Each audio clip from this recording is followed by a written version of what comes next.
first, talking of industrial organizational psychology. Industrial organizational psychologists, or in short, IO, work in organizations, typically, to use psychological principles to help in various aspects of human behavior in organizations. If we want to hire the right person for the right job, a lot of the selection methods, interview questions can be developed appropriately based on psychological principles, so we actually hire the right person for that job. Or if we aim to develop the next generation of leaders in an organization, the leader development program can be developed by IO psychologists. Your work centers around a rather uncommon topic of problem construction. Understanding the problem and defining what the problem is much more critical, because once you define what the problem is, solving it is just a matter of skill. If you define the problem in a creative way, you're more likely to come up with a creative idea. How does AI impact creativity? As AI evolves, we're going to appreciate the human experience more. You've also worked on the concept of malevolent creativity. The concept of malevolent creativity is when we use creativity for negative purposes, whether it's terrorism or crime. Mark Runko basically says that creativity is not good or bad. It's what you do with it.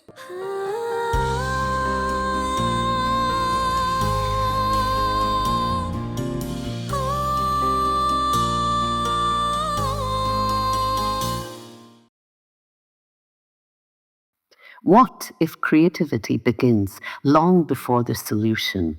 What if the truly creative act is not answering a question, but learning to see the problem differently in the first place? Most conversations about creativity start with brainstorming, the moment ideas are generated. Today's guest has spent 30 years studying what happens before you generate an idea and what happens after. The two phases of the creative process that most of us skip entirely. Dr. Roni Reiter-Palmon is one of the leading scholars exploring creativity through the lens of cognition, leadership, and organizational psychology. She's the John Lewis Holland Distinguished Professor of Industrial Organizational Psychology at the University of Nebraska at Omaha, and in 2024 received the Rudolf Arnheim Lifetime Achievement Award from the American Psychological Association, the field's highest honor for a career in the psychology of creativity. Her research spans workplace creativity, psychological safety, team dynamics, creativity assessment, and social cultural theories of creativity. And she has gone to some uncomfortable places too, including the study of malevolent creativity, revealing how the same capacities that generate great art or breakthrough science can be turned to harm. What runs through all of this is a single, quietly radical claim that creativity emerges not only from individuals, but from relationships, systems, institutions, and the environments we inhabit. In this conversation, we explore the tension between individual agency and social influence, how organizations both cultivate and suppress creativity, and what creativity research can teach us about power, ethics, meaning, and the construction of reality itself. Enjoy the episode. Wishing you a very warm welcome, Professor Roni. Thank you. I would like to begin with what drew you to creativity research? Actually, it started completely by chance. I was a first-year graduate student and wanted to work with a particular faculty member. And when I walked into his office, he said, "We're studying creativity. We're going to study how people construct and frame problems as part of the creative process." And I knew nothing about it. And I said, okay. And I started reading and got hooked. and have been doing it. We are close to 40 years later, and I'm still doing that research. That's great. Before we get into your actual work, can you give me a little bit of an idea of your childhood, your background, your interests at that time, and how things slowly developed? So both my parents are psychologists. So I always joke and say that I was required to be a psychologist. But they were both clinical psychologists, doing therapy. My mom was a school psychologist working with at-risk children. And I knew from a younger age that that's not the kind of psychology I wanted to do. So I went in another direction. I became an industrial organizational psychologist. But I knew from a young age, I think I was 12 or 13 when I decided that my interest was in psychology, which was not surprising. We talked psychology at home all the time. It was infused in everything that we did. I was always a nerdy child. I loved to read. I remember fighting with my mom because she wanted me to go play outside and I didn't want to, and I wanted to stay home and read. I would go to the library a couple times a week and come home with 6, 7 books, which I would then read in the next 2 or 3 days and then go back. Being an academic, I think, was sort of became a requirement at that point. So yeah. So, you were talking of industrial organizational psychology. Can you explain that? Because actually, that was the first time I heard that term. And I think for the viewers, it might be new as well. Sure. So industrial organizational psychology is a part of psychology. I know that most people, when they think about psychology, think mental health, think clinical psychology, think counseling, or therapy. But industrial organizational psychologists, or in short, IO, work in organizations typically to use psychological principles, what we know from psychology, to help in various aspects of human behavior in organizations. So, for example, if we want to hire the right person for the right job, a lot of the selection methods, interview questions, can be developed appropriately based on psychological principles, so we actually hire the right person for that job. Or if we aim to develop the next generation of leaders in an organization, the leader development program can be developed by IO psychologists. In my particular case, I always am thinking about how what I study, even though a lot of what I do is basic research, how can that be applied in an organizational context? Whether we want to hire creative people, put together teams that would develop creative ideas, how do leaders lead creative teams and what we need to provide them to do that effectively? How do we train people to be more creative? So it's a very applied area. What did this perspective allow you to see about creativity that perhaps creativity research might have overlooked? That's a great question. I think the biggest thing is that a lot of the creativity research that does basic research defines creativity using metrics that for an organization would not be meaningful. So, for example, if you're interested in hiring a creative person, asking them whether they write poetry or paint pictures, unless the job requires writing poetry or painting pictures, that's not relevant. So I'm interested in how people solve everyday problems in an organization, but it could also apply to family life, interactions with friends, and so on in a creative way. So those smaller moments of creativity that are not necessarily art-based. Also, did you have mentors or other thinkers that have shaped the way that you approach creativity? Absolutely. So, of course, my graduate advisor, Dr. Michael Mumford, was doing a lot of research in that area. And of course, the fact that I was working with him and being mentored by him was a huge influence on the way I think and on my career. But over the years, there have been other people, particularly from the psychology of creativity community, people like Dr. James Kaufman, Dr. Zorana Pringle, Dr. David Cropley, to name a few, and I'm sure I'm forgetting some other important people that influenced my thinking, and even my own students when I work with them, because when they ask some tough questions, it sometimes really changes how I think about things. How would you define creativity?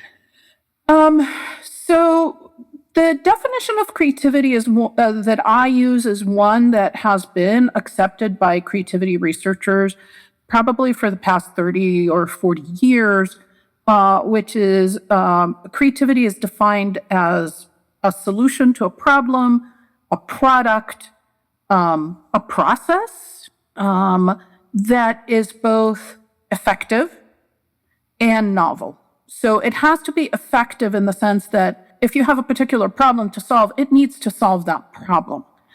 But it also needs to be novel. So those two aspects of effectiveness and novelty are critical. As an IO psychologist, this particularly speaks to me because we're really dealing with how can we help solve organizational problems or develop new products for market.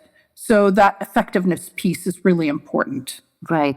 And, perhaps in organizations that I might still really know because they are developing new things and they require this component to really be at center stage or at the top.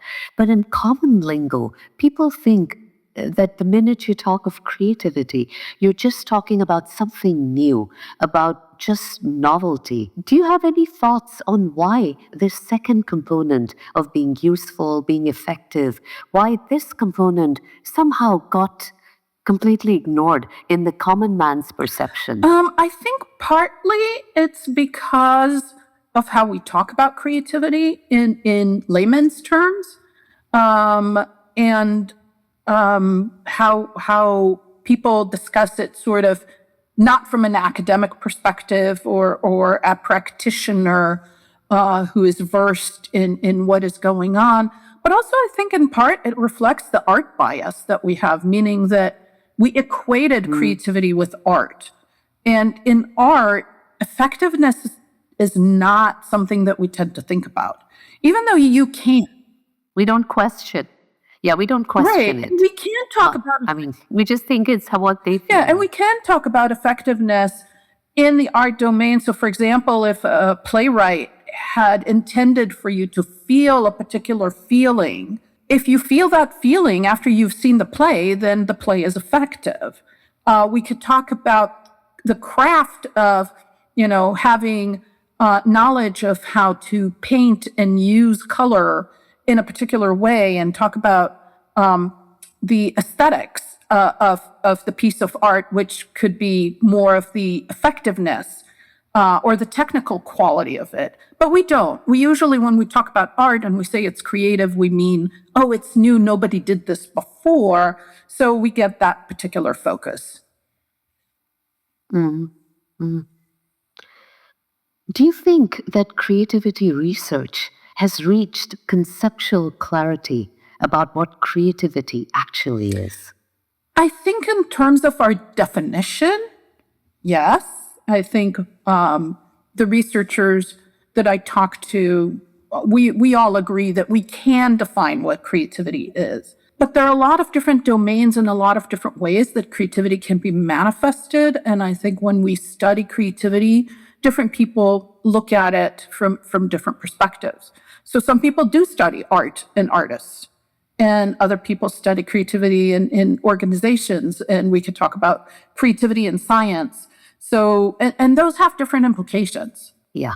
And thanks for sharing this, because I have a little bit of a different perspective on this. I found that the definition of creativity, the standard one, that is excellent from an academic's point of view. But when we think of the practitioner's point of view, which is I come from an area of practice with music and art, and I always felt that the current definition sort of looks at things from the outside, from the product, from what got produced. But I personally feel that the definition requires a perspective of the practitioner, that what do they feel? What was their intrinsic motivation? Why did this product get created in the first place? I mean, and then what did they have to go through for this to get created? So personally, I feel that, a little bit of the agentic quality about what really the distance from novelty to usefulness. It needs an agent. It needs that to be operational. I mean, it's always implied, but it's never really made explicit. It's always just assumed. It's never really put out Yeah, there. and I think you're touching on a really important issue, that creativity is complex, and we tend to judge creativity by the outcome or the product, be it, a computer or a new iPhone or a painting or a symphony, right? We evaluate the product, but what gets us to the product is the person or the team that created it, and we have in play things like, cognitive processes, how people think. We have in play personality. We have motivation. We have the context in which this was created, societal context, but also the context of each individual. And you don't see those in the definition. But if you look at the research, that is a lot of what we study. Yes, absolutely. Your work centers around a rather unusual, uncommon topic of problem construction. Can you explain this to us? Sure. So problem construction, I usually like to call it problem identification and construction, means that when we encounter a situation, we first need to recognize that there is a problem to be solved. Sometimes people do not even see the potential. The story of penicillin is a good example because other scientists viewed the emergence of penicillin in the petri dishes as an error and never looked at it, right? And it was only when somebody said, wait a minute, why is this happening, that we started to develop the question around that. And then we need to, the problems that we solve that have a creative solution tend to be what we call ill-defined problems, meaning that they have a lot of causes, they have a lot of potential solutions, and therefore we need to start to narrow things down and put some, constraints around what is it that we're narrowing on, because we can't investigate everything and we can't give an answer to everything. So a lot of times these problems are big and challenging because there are a lot of causes. And if you address cause A, you may increase cause B unintentionally. So we have to then narrow things down and create more structure than what there is right now. And therefore, we need to construct what the problem is and what it is that we're trying to address. One of your major contributions has been emphasizing problem construction rather than simply solving problems. What originally made you feel that this distinction mattered?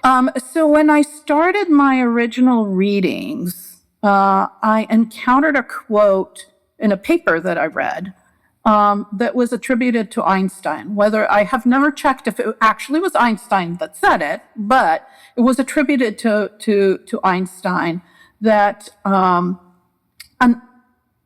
understanding the problem and defining what the problem is much more critical, because once you define what the problem is, solving it is just a matter of skill.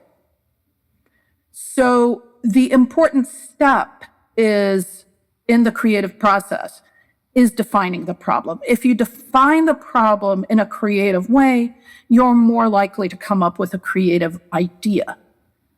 I also like the fact that very few people study it.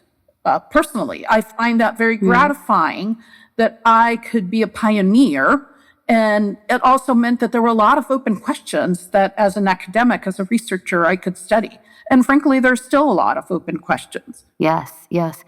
In fact, I remember when last year I'd gone for my PhD residency and to London, and a lot of my cohort didn't come for a presentation that I gave because they said that they thought that creativity was just fluff, that there wasn't really anything to it. And the few that came, they, after the presentation, said that, wow, we didn't know that creativity was actually a topic and it has so many dimensions, so many interesting aspects to it that combine for one to use the term creativity. And this really, helped me realize that creativity is a very undermined, understated, unknown domain compared to the other social sciences like psychology, philosophy, sociology. I mean, have you ever wondered that why is creativity so underdeveloped,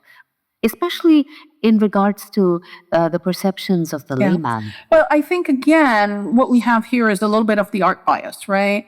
So when I talk to businesses, I always use the word, I use creativity and innovation as almost one word, right? Because in the business terminology, they use the word innovation all the time. When in fact, innovation requires creativity. If you don't have the creative thought and the creative product, you will not have innovation. But when you say the word creativity to a lot of business people, they think about artists, and that's not what they're picturing. So it's a battle we're fighting in the creativity community for quite some time. So I think that's part of it. But we're seeing a little bit more better understanding that creativity is more than art, is more than science, that you have it in everyday life. It's happening, but it's slow. Yeah, I've always felt this, that I've had friends come to me, and just because I sing, I paint, very often they've come to me and said that I don't have a single creative bone in my body. And I said, how did you presume that about yourself? And they said, because I don't sing or paint, I don't do the things that you do. And I said, I beg to differ, because I have so many friends, or I know so many others painters, and I don't think that they're creative at all. So just because you pick up a brush or you open your mouth to sing a note, that does not qualify you as being creative at all. So sometimes I really wonder why this misconception about and one of the things that I try to do, so I do some executive education and organization training in organizations, and the first part of what I do is really to make sure that people understand that you can be creative in many domains. You could be not just creative in art, and I'm not putting down art. My husband's an artist. I go be creative in art if that's what you want to do. But you could be creative as a leader in coming up with how you lead people. You could be creative as a parent, in terms of the kinds of things you say to your children, or how you ask them to do certain things, to get them to do their chores, for example. Think about Mary Poppins, right? Yeah. She got them to pick up their stuff with a song.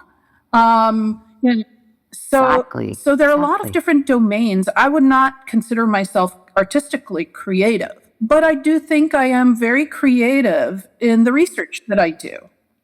And I could come up with creative ideas to facilitate interpersonal relationships when two of my friends are disagreeing or have a fight, bringing them together in some creative ways.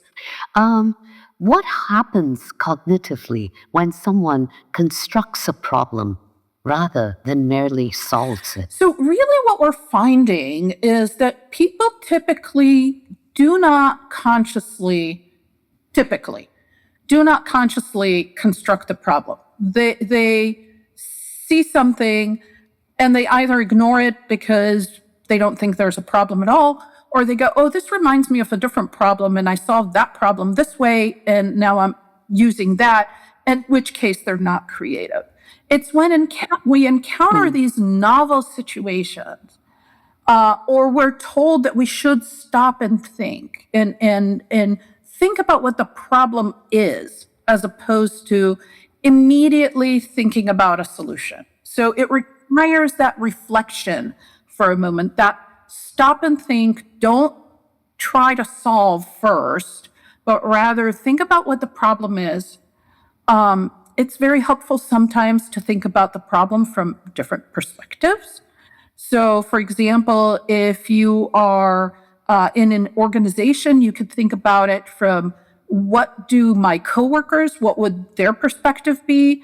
Or what would the client's perspective be? What would the supplier's perspective be? What are the perspectives from other departments? And that gives you a richer understanding of what the problem is and how to go about solving it. And therefore, your solution is going to be much more complex and many times more creative. Are creative people different in their capacity to perceive problems? Yes, in the sense that they tend to do this naturally. So we can teach people how to do this, and we've been successful in teaching people how to do this. But people that are sort of naturally creative tend to do it without needing to be prompted. How does problem construction take into account the interaction between individuals, society, and the material world? Great question. I think really when you start to think about what the problem is and how you're going to frame it, you think about it from multiple perspectives, you start to realize that other people may not think like you. You start to realize that the environment around us, whether it's the societal, cultural environment or material environment, will influence, for example, what solutions would be accepted or not. And therefore, that might change how you construct the problem. Your work made me think about creativity, not only as novelty production, but also as a kind of search for understanding or truth. Do you think creativity has an epistemological dimension, a way of knowing or discovering reality? I think I like the term discovering here as opposed to knowing. The scientist in me always says, I don't know that we know, because my next study, my next research might change everything. But discovery is really important. And I think one of the things that we have learned in the process of studying problem construction is that how people approach problems, what they see as a problem or not, differs. And therefore, we need to take these different perspectives into account. And their life experience, educational experience, knowledge and expertise, all those play a role in how they perceive a problem. I'm a psychologist. For me, everything is related to people, right? So when I talk to my colleagues who are, computer scientists or engineers, they don't think about people. They think about systems. They think about hardware and materials. So it's just a very different perspective. And you see it in organizations where you bring us new software in And the computer scientists don't understand why people don't use it. And the people say, well, it's not intuitive. I don't understand it. I don't know what to do with it. It's not helpful. Because they did not think about the person involved. So bringing these different perspectives together makes for a much better product in the end. And for a discovery, both from a science perspective, but also honestly internal. So, for example, me working with other disciplines, I'm discovering things about how science is done in other disciplines and about me as a person. Just as an extension of this, in science and mathematics, creativity is somehow, framed as discovery, while in the arts, it's just framed as creative. Why is that so? I think what happens in science and mathematics is, especially the biological and natural sciences, physics, chemistry, is that there are very hard rules for the most part. So, you need to work within that framework of rules. So for there, it's discovery because we have the fence and we're spending our time within that fenced yard. Whereas for art, there is no fence. And you could go further and it's much more open-ended. Even in artistic or social domains, there often seems to be a pursuit of some deeper coherence, resonance, or objective quality. Do you think creativity involves moving from subjective intuition towards something more, more universally meaningful? That's a great question. I don't know about universally meaningful because I think, I don't know what that looks like, honestly, from my own perspective. Something that perhaps changes the culture, that the way that it impacts in such a powerful way that it changes but even the with very that, culture that has existed yeah, so but far. even with that, what impacts, for example, the culture in the U.S. may have absolutely zero effect in China. And in that respect, That's I don't true. know that it's universal. I still think it's to some extent Correct. more localized. It could be localized at the individual level. It could be localized at a particular organization or a particular geographic location. But typically these big discoveries, they're more limited. They're, when we talk about creativity, we tend to think about those big discoveries and big personalities, like, on the science side, Einstein, on the art side, Mozart or Picasso, that had huge impact. But that is not what we see day to day, right? And my personal interest is more on those smaller creative acts that can happen that don't necessarily change the world, but might change one person or a small incremental step in how something is done in an organization. How important is ambiguity, tolerance in problem construction? Are creative people more comfortable dwelling inside uncertainty before closure emerges? Definitely. So tolerance for ambiguity is related to creativity. And again, part of this comes because the situations, the problems that allow for creativity are more ambiguous by nature. Because if I ask you how much is 2 plus 2, the answer is always 4. If you tell me anything else, it's not a creative answer. It's just wrong, right? So those very structured problems require one correct answer. As we move away from these very structured problems into problems that are less structured and less defined, the ambiguity about the causes increases. And if they're big problems, climate change, world hunger, those are huge problems, right? now the causes of the problem are multiple and not necessarily easily controlled. Controlling for one could impact another in unforeseen ways. So, we have this gamut of very structured problems to extremely big and very unstructured problems. And most of what we deal with in real life is sort of in the middle, where the problem is not so huge, but it's still ambiguous. And what we find is that people that have less tolerance for ambiguity try to immediately solve the problem.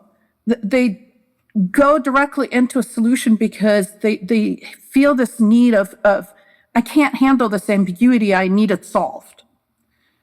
Whereas people that are more tolerant of ambiguity could spend time trying to figure out what really is the problem, what are the different causes. But you need to allow yourself to be in that ambiguity for a little bit, which is very difficult. Yeah, most people just can't handle the discomfort. Correct. I think they just want quick, instant answers. And Yeah. Many organizations say that they value creativity while simultaneously creating conditions that suppress it. Why does this contradiction persist? It's a great question. And I think it's because organizations, on the one hand, I think they do recognize the value of creativity. But on the other hand, there's a lot of pressure on organizations to be efficient, effective, provide for profit, and all of those things, to some extent, go against creativity. So if we talk about being efficient, creativity requires more time. That's not particularly efficient. You're talking about cost effectiveness. Creativity requires, in many cases, trial and error. Trying things, seeing that they don't work, trying something else. That's not very cost effective. So there are a lot of pressures on organizations to create the conditions that really kind of minimize creativity. And what we see is that organizations that are creative have conditions that remove those obstacles. Do highly structured systems narrow the kind of problems people feel permitted to perceive? They can. Again, it depends on how they are structured, but typically that's another issue that organizations have, where we're doing it this way, we're focusing on these issues and only these issues, because part of the problem with or part of the issue that occurs is we don't always see the immediate benefit of a particular detour, if you will, right? So a great example here is Velcro, which was invented in the 40s. Nobody thought it was useful until space travel, when they realized they couldn't use buttons and zippers because they would break. And all of a sudden, Velcro became the tool they used. But if the person that invented Velcro was told, this is not a good invention, throw it away, what would we do? Right? Right. To what extent can organizational systems unintentionally alienate people from their own creativity? Just what you were saying a minute back.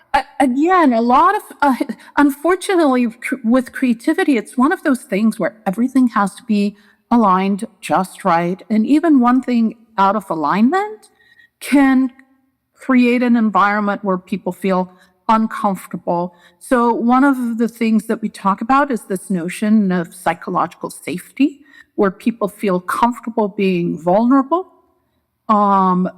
It also means that it's okay to raise criticism, be constructive about it, but raise criticism.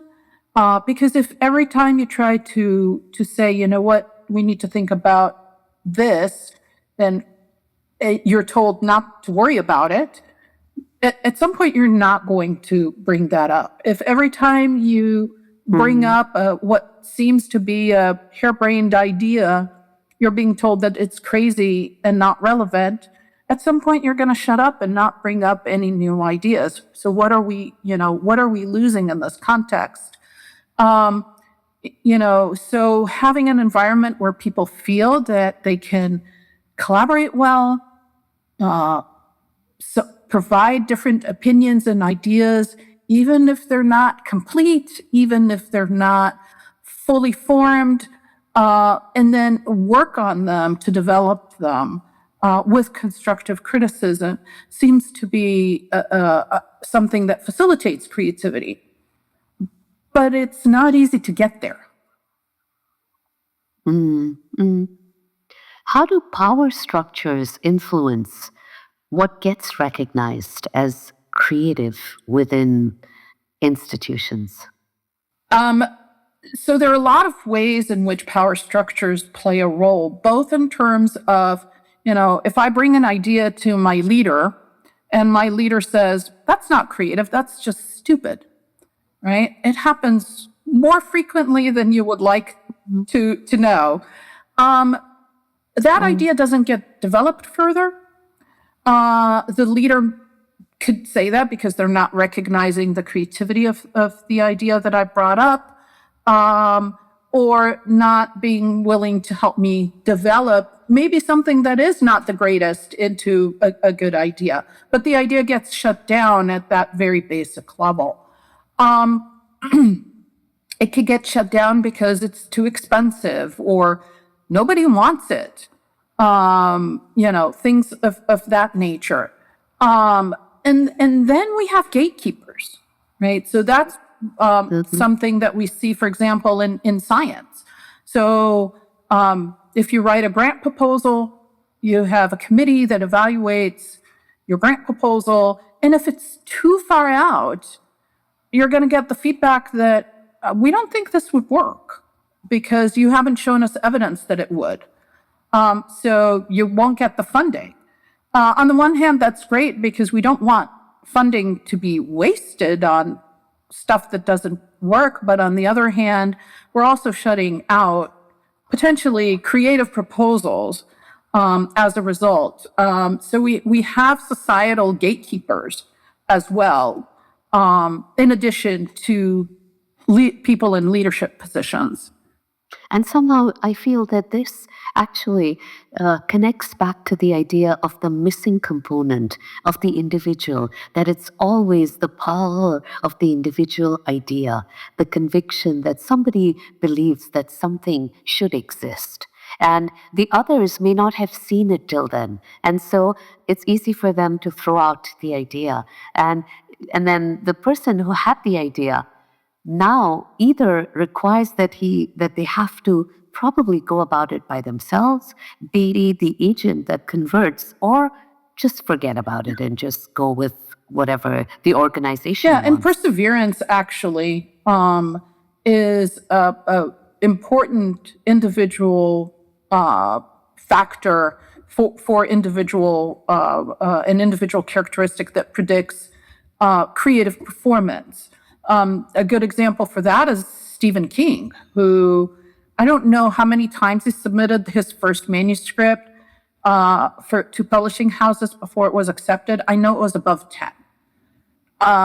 If I was in his place after about the fifth rejection, I probably would have said, I guess I'm not the brilliant author I thought I was. But where would we be today without Stephen King, right? So perseverance, thinking that you have a product that is worthwhile and fighting for it, it's not something everybody could do. But if we look at creative people, we find that many times they did have those obstacles and those gatekeepers, and they fought against them. Yeah, they had that quality of courage and persistence to keep going. Yeah. Now I would like to move to measuring creativity and methodology. You know, you've done extensive work on creativity assessment and divergent thinking measures. What are the different ways that we can measure creativity? Great question, and an enormously complex one. So we can look at creativity from a production standpoint. What are the creative products? So in an organization, for example, if we talk about science, it could be your number of publications. Or in an organization, it could be patents. But again, those are limited and do not apply to every profession. In the laboratory, what I do is I ask participants to solve a vignette. I give them a vignette of a complex problem, typically a social problem or maybe a conflict between work and school, if I'm using a student sample. I ask them to solve it creatively. And then we evaluate those solutions separately for the effectiveness and for the novelty or originality of the solution. The divergent thinking tests fall into that category of production, but they are focused only on the ideation part of it, of generating multiple ideas, not necessarily a coherent solution to a specific problem. So I personally use these vignettes because it mimics what you need to deal with in an organization. I usually don't go to an organization and I'm asked to find uses for brick, but I am asked to solve a particular problem. There's a whole other segment of measures that focuses on self-evaluation or self-reporting of different activities that you engage in. Most of those tend to focus on artistic types of creativity, ranging from music to writing to, many of them have math and science in there, conducting experiments and so on. A few have everyday types of problem solving characteristics in them, but most of them really look at kind of arts and crafts, questions like, do you design your own greeting cards, and do you paint pictures, and do you play a musical instrument? I think, again, those tend to focus on, again, kind of reiterate the art bias that we've seen, which, in my opinion, is problematic. In the workplace, we ask sometimes the supervisor to tell us if individuals, their employees are creative, evaluating the creativity of their own employees. We already talked about the fact that, again, could be difficult because the supervisor may not recognize the creativity of the person. And we sometimes ask people to evaluate their own creativity kind of generically, right? Are you a creative person? What we find there is that people are not necessarily very accurate about it. Many people think they're creative when they're not really. Other people have the art bias, so they go, oh, I don't paint, I don't, play music, so I'm not creative, when in fact they are. So again, and that's part of the reason creativity is in some cases, the literature is fractured, is because different people use different methods and measurements. Right. Can creativity be meaningfully measured without understanding context, domain, and lived experience? Ooh, yeah. Because I've always wondered about. So let me take each one. I think context, partly it depends on how you measure it, right?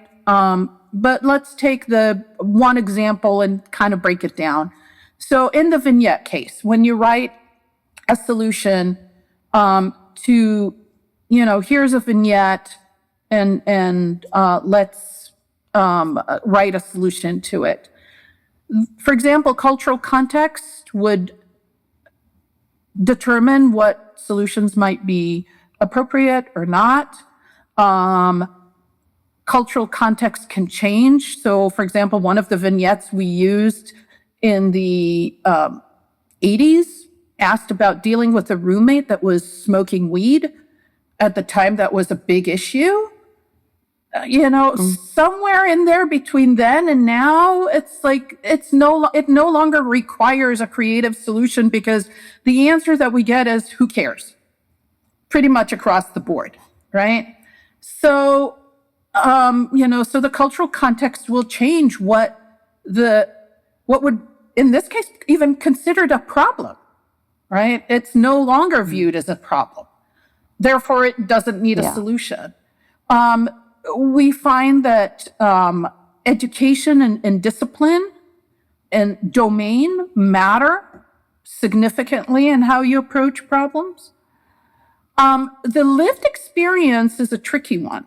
So we do think, so in the model of problem construction that we developed, we actually articulate the fact that your own personal experiences with similar problems or lack of experience with similar problems will influence how you construct it. Measuring that is a lot harder because each person's lived experience is different. And we don't have a good way of measuring that very effectively at this point. Whereas domain is a lot easier to measure. Correct.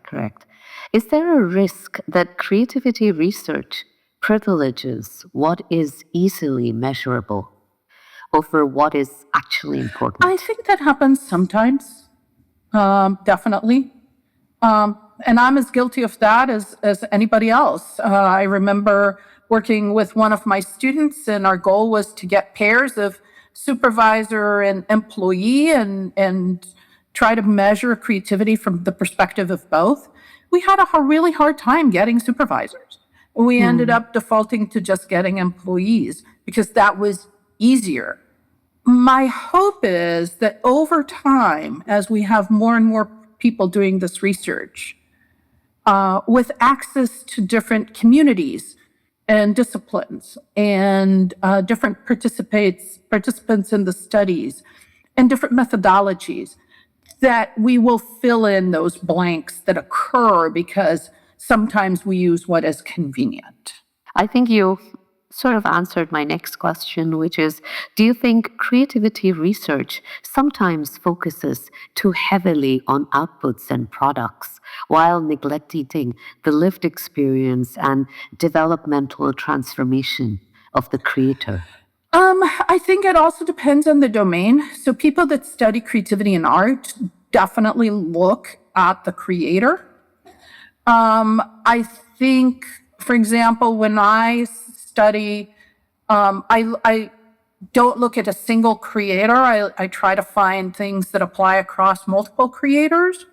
So in that respect, it can't be a lived experience per se because I'm trying to find commonalities across a large number of people. So I think it depends on which area of creativity you're studying. But I think both are worthwhile. We just learn different things. You were a part of a group who co-authored a socio-cultural manifesto. In that they talked about moving away from purely individual-centered accounts of creativity. What limitations did you see in older individualistic models? Well, I think where I'm coming from to this, where my thinking is that the problems that we're trying to solve now, whether it's new products that organizations are developing, whether it's societal problems, they are so much more complex that a single individual cannot solve them. We need teams. We need multiple disciplines to work together to solve these big problems. So part of my interest is understanding team creativity and how do we form those teams? What happens in those teams? How do they develop these creative ideas? Where do they fall apart and not work? Because that's a much more common situation. So I think our early models really took this notion of the individual creator to an extreme, when in fact, even if you look at earlier examples like Thomas Edison, he was the face, but he had a whole lab and a whole group of people working for him, helping him develop his inventions. That he was the name of, he was the name behind them, but it was multiple people. So I don't, so I think looking at groups is really important. Right. So I'm wondering whether creativity actually needs some more language, some more words to accurately sort of describe things, because exactly what you said could apply to Steve Jobs. And, he's always known as the creator of Apple, but he didn't probably do a whole lot of the actual work. He had designers, he had computer science. I mean, all the other people did the work. And I'm wondering that in this case, would innovation be the innovators? Would that be a more appropriate term? Because I feel Steve Jobs saw the vision of the whole thing. And so he's the visionary. And would it be more correct to give the distinction of creativity to the person who has the big vision, and the other people, everyone who works on problem solving, could we call them innovators and So not that's not how the business world talks about it. So I think we lost that particular battle. But I think that's why I think about, who has the creative vision versus, and looking at it as a group. And the person that has the creative vision typically is the leader of the group, but they still need that group to work with them. Of course. And then even in what we consider typically more solitary creative activities, like writing a book. If you look at writers, many times they have writing groups that they belong to, and they read portions of their writing and they get feedback and they change things. They typically have an editor that would give them feedback. They have beta readers that give them feedback. They have the vision of where they want the book to go, but they have a whole group of people that support that endeavor. Absolutely, yes. And that's the problem. That's the thing I always struggle with myself, that to just gain some clarity on this idea that isn't the person with the vision, because if not for them, such a thing would not be explored at all. So all those who join in later to solve problems in bringing that original vision into life, I feel it might just be more right to sort of call them innovators, or as you said, that you have one lead. You have someone who actually is the person who came up with the idea, with the vision. Yep.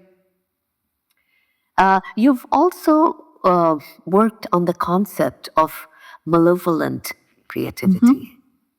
Can you explain that concept? Sure. So I did not coin that term, but the concept of malevolent creativity is when we use creativity for negative purposes, whether it's terrorism or crime, coming up with a creative idea of how to embezzle or engage in a terroristic activity allows you to have an element of surprise.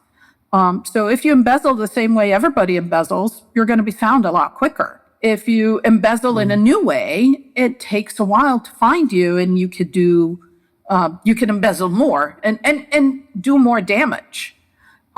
So having that sort of element of novelty allows you to engage in the crime or the terroristic activity typically longer. Do you think the field sometimes romanticizes creativity as automatically positive? Yeah, and I think that's where, if you look at the early writing about malevolent creativity, that was exactly their argument. And that, we tend to assume that creativity is good.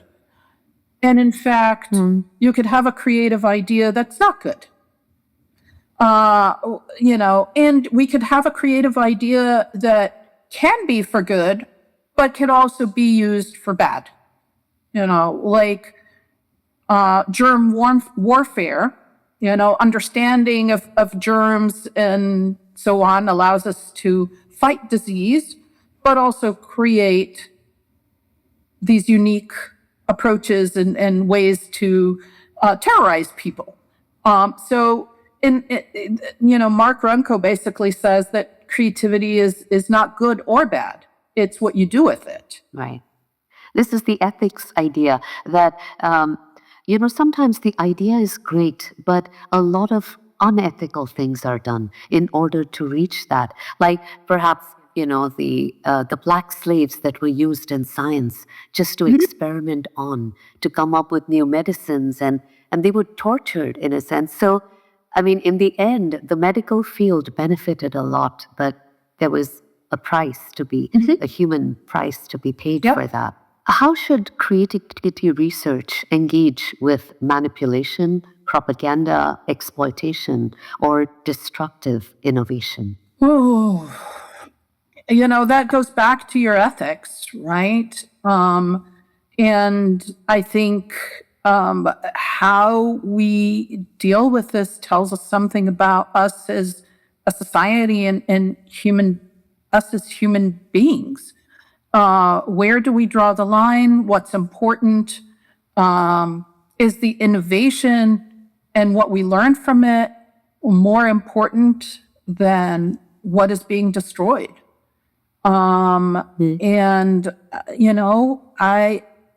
I don't, at times there might be cases where that's the case. I think for the most part, people justify engaging in these new innovations by minimizing the damage, right? And in your black slaves example, well, it was not seen as a damage because those black slaves were not seen as human in some respect, right? So we're not really damaging them, or the damage is not that important.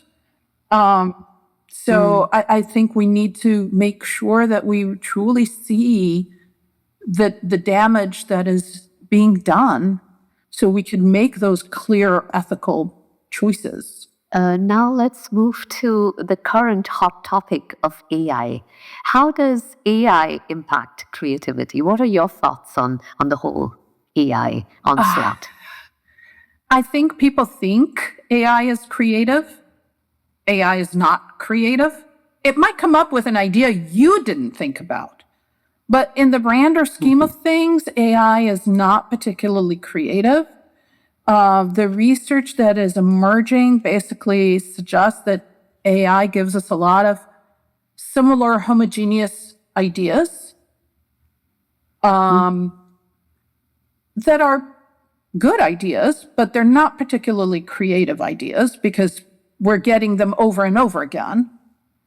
And we also see this starting to emerge in science. There was a paper in Nature just recently that suggested that scientists that used AI indeed published more, but the focus of the research got narrower and narrower. And that's not what we want from science. Again, those big, important problems, are we going to miss answering them because we're relying on AI to give us the answers? And AI, and again, if you think about how AI has developed, it's a predictive model. It gives you the most likely next word. If it gives you the most likely next word, that's average. That's not unique or different. So we already lost the novelty battle here. Yeah, that's what somebody I was speaking with recently said. They said that the true creators would not really think that AI had much to offer them. It's the ones, the mediocre, the beginners, they suddenly get a lot of new ideas that they hadn't thought of, hadn't considered. And so for a beginner or somebody who's just wanting to set it easily, they might feel that they got something from AI, but the true creator would not really have much to gain from AI. Yeah, and the problem compounds because if you use AI, let's talk about students. If you use AI to write your paper, and you just use what AI gives you, you don't critically review it and so on, you have not gained expertise in that area. And we already talked about how knowledge and expertise is critical for creativity. So you're not developing the expertise you need to be able to then evaluate the AI and to be able to stand on your own 2 feet without AI. How would you ever become sure of an idea that matters to you if you haven't sort of gone through the process yourself? And I think basically there's big discussion both in the education literature and the kind of cognitive literature about what we call cognitive offloading. We give AI sort of the demanding tasks, not realizing the damage it causes to us in the process. Yeah. Yeah. Thank you. I feel the same way completely because I feel we don't really have anything to be worried about AI taking away something. What it is it's getting us to be very distracted and very dependent on the easy way out. And so I think the only threat is the threat of critical thinking. And AI can do some simple tasks for us that we don't want to do, and that's great. But even there, like programming, which is a fairly structured task, yes, AI could do that, but you still need to check it. You still need to evaluate it because AI will make mistakes. AI can help you improve things, but you have to still be involved in it. So we can't, I think what we need to encourage people to do is continue to keep the human in the loop and not overly rely on AI. It's strange, actually, when the whole AI thing started, people thought that it was, science, mathematics, and, these kind of fields that would be impacted, that's where things would kind of move. But actually, strangely, it's the arts, music, and these areas in which AI came as a force. And I mean, AI just makes music in seconds. And it draws us from different ideas. And I heard a lot of AI music, and I thought that it was great just till I knew that, it was created by AI. So the minute I heard it was created by AI, I just lost interest because that meant that there was no process. There was no felt emotion. It was just as an idea. It was just mental. It was just thinking. There was no lived experience involved in and you're starting to see that now. So where even commercials are using it. So there's a great commercial for a bank that I will not name that basically shows a person, interacting with robots and, the Alexa type machines. And then the bank says, hey, but we created a place for you to ask actual people as opposed to a machine.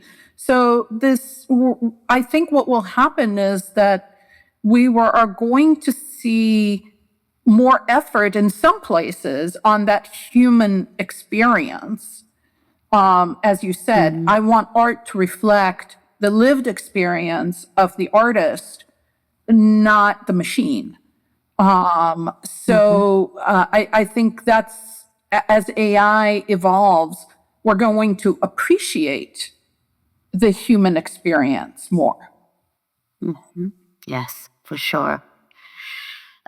Thank you so much, Roni. This was an amazing conversation. Maybe just one last question. After decades studying creativity across cognition, leadership, organizations, and society, what do you believe creativity is ultimately for? I believe that if we employ our creativity, we could solve a lot of the big problems that we face as humans.